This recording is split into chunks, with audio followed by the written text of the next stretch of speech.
Eu quero comentar com vocês aqui sobre a Dona Benedita. A Dona Benedita é uma amiga nossa já de anos. Ela já estudou conosco em Londrina e ela fez a última carta aos ancestrais. E eu quero narrar um pedaço da carta aonde ela escreveu, né? O tema era escassez. Preste atenção. A família da Dona Benedita vinha de uma pobreza, de uma miséria terrível. A Dona Benedita era a única das irmãs que se interessava por algo que pudesse mudar o destino. Porque só trabalhar não adiantava. Não adianta só trabalhar, você tem que trabalhar com estratégia. Quando você trabalha e tem estratégia, tudo dá certo. Então a Dona Benedita, 63 anos, casou-se aos 17 anos e três filhas. O João Carlos, o marido da Dona Benedita, é o irmão mais velho de 8. 8 irmãos, o marido dela. Os avós do marido dela deixaram como herança 2 fazendas, um sítio menor e vários imóveis comerciais de aluguel na cidade de Londrina. Os avós de João Carlos faleceram quando João Carlos tinha 2 anos de idade. Preste atenção. Quem deixou a herança foi os avós do João Carlos. Deixaram 2 fazendas de café, deixaram um sítio e vários imóveis comerciais no centro de Londrina. Os herdeiros eram em 8 e começaram uma briga entre eles e o conflito, olha aqui para mim, o conflito dessa herança durou 61 anos. 61 anos. 61 anos de conflito e nenhum dos herdeiros se apossaram verdadeiramente dos bens deixados para herança. Como os tios não se entendiam, ninguém reformou os imóveis, não pagaram os impostos e todos os imóveis foram para leilão. Todos, exceto aquele sítio pequeno que está enrolado, na verdade, está em dívida, posto rural que nunca pagou e etc e tal. Está um rolo danado. As 2 fazendas que eles tinham foram invadidas por poceiros e eles, os poceiros, os invasores, fizeram o uso capião. Eles perderam as 2 fazendas. Preste atenção, meus queridos. Os 8 herdeiros, inclusive o pai de João Carlos, faleceu sem ter onde morar. Olha aqui, ó, olha para mim. Quem recebeu a herança foi o pai do João Carlos. Os 8 irmãos terminaram a existência sem ter onde morar. Quer dizer, sobrou o que para o João Carlos? Só encrenca. Para o João Carlos e a Dona Benedita, sobrou só encrenca. Inclusive, o conflito continua até hoje. Essa carta de 2019, tá? Continua até 2019. E o conflito continua com os primos. Continuou daí com os irmãos do João Carlos e com os filhos do João Carlos e os primos. Ninguém se entendia entre eles. O avô do João Carlos, que era o dono dessas posses, ele faleceu em 1962, a avó em 1960. Então, como eu disse, 61 anos de conflitos, dor e pobreza e frustração. Preste atenção. Aí eles começaram a ter acesso na origem do problema, na última carta aos ancestrais em 2019. A Dona Benedita escreveu a carta dela e foi ajudar o seu João a escrever a carta dele. Ele tinha um pouquinho de dificuldade para entrar em onda teta. E aí eles fizeram os exercícios com muito afinco e a Dona Benedita, em nome dele, junto com ele, a carta era escassez, né, o tema, e ela começou a escrever assim. Era o ano de 1938, na cidade tal, uma mulher chamada Dona Amélia, ela fica viúva, uma mulher solitária, moradora no estado de Minas Gerais, com muitas fazendas de terra cobertas por milhares de pés de café. Ela começou a escrever isso. Ela escreveu a cidade, o nome da pessoa, que ela não sabia quem era essa pessoa. Tá? Não sabia quem era, ela começou a escrever isso.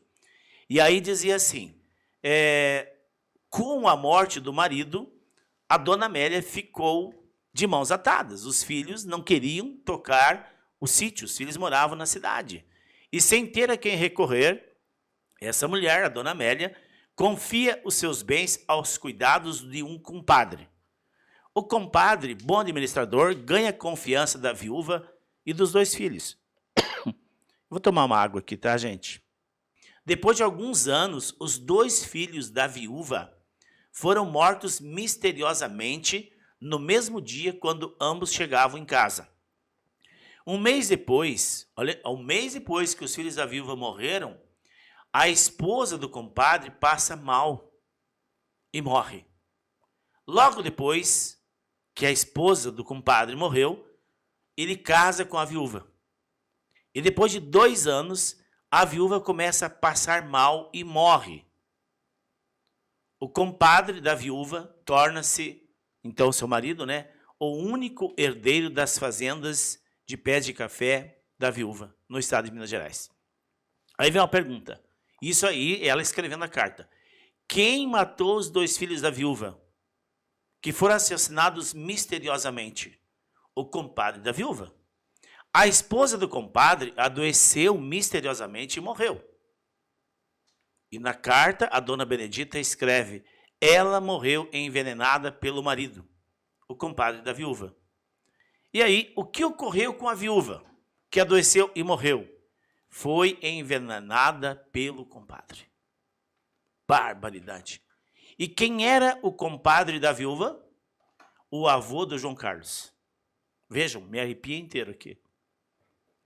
Estou tudo arrepiado aqui. Vejam que este homem fez uma atrocidade para se apossar dos bens de uma viúva. E quantas pessoas ele eliminou? E deixou uma maldição para a família. Uma maldição. E todos, olha que interessante, todos os familiares, eu não posso dizer todos, a dona Benedita escreve todos, mas a gente sabe que nem todos, mas a grande maioria, sofrem com problema de respiração. E esse homem matou essas pessoas, exceto os 2 irmãos, que foi a tiro, as outras ele matou com veneno de rato. Problema na respiração.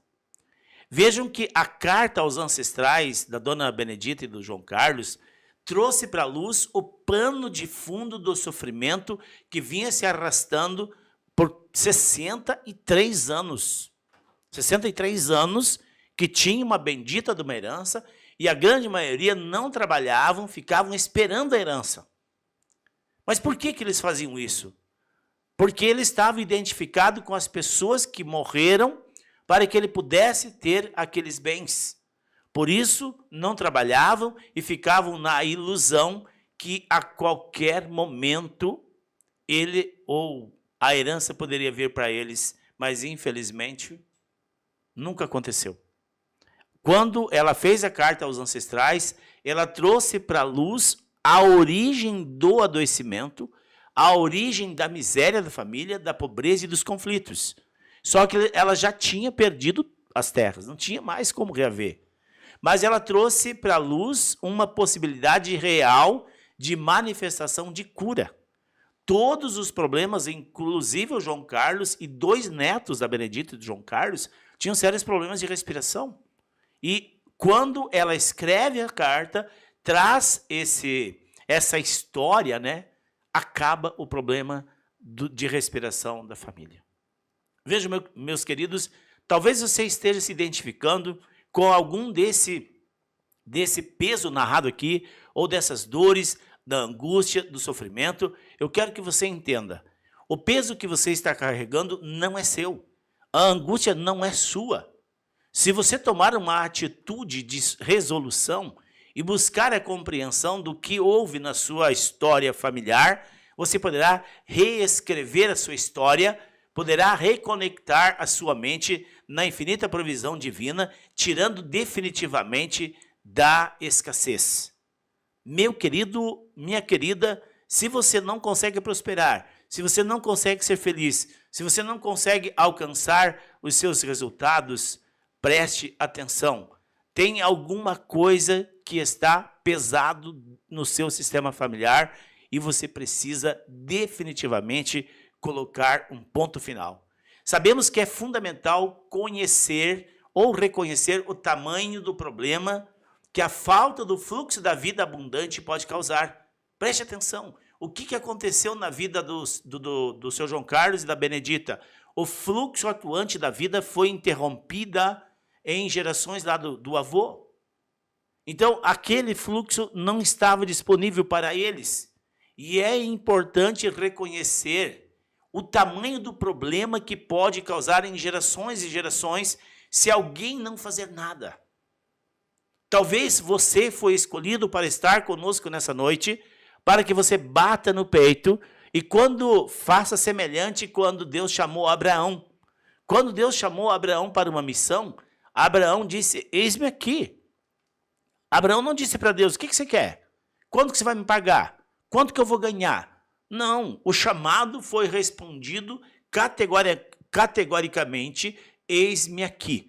E se você sente o chamado nessa noite para trabalhar em prol da sua família, em prol da sua filha, da sua vida e dos seus descendentes, o momento é agora. As dores da alma bloqueiam os 3 principais canais do destino do ser humano. Olha aqui para mim. As dores da alma bloqueiam os 3 canais principais da vida humana: a saúde, o relacionamento conjugal e as finanças. Esses 3 pilares fundamentais têm que estar ancorados dentro de um sistema familiar curado. E é essencial, é muito importante que você entenda a extensão do impacto disso que pode estar acontecendo na sua família. Faça um cálculo quantos anos você tem, quanto você tem lutado e não tem conseguido resolução para o seu problema. É hora de você deixar para trás o seu passado de sofrimento, deixar para trás a angústia, deixar para trás aquele azar, sabe? Que não deixa você realizar os seus desejos. Eu quero, meu querido, que você não perca a esperança. Imagine ter uma equipe te ajudando por 21 dias para que você encontre a origem do seu problema. Já imaginou que bênção? Imagine como você se sentiria solucionando os problemas como nunca antes. Você passa 21 dias conosco, veio para a carta aos ancestrais carregado de problemas, e dentro de 21 dias você começa a despolarizar esses problemas, e aí você começa a aumentar o seu nível de felicidade e vai otimizar o seu recurso financeiro no máximo que você puder.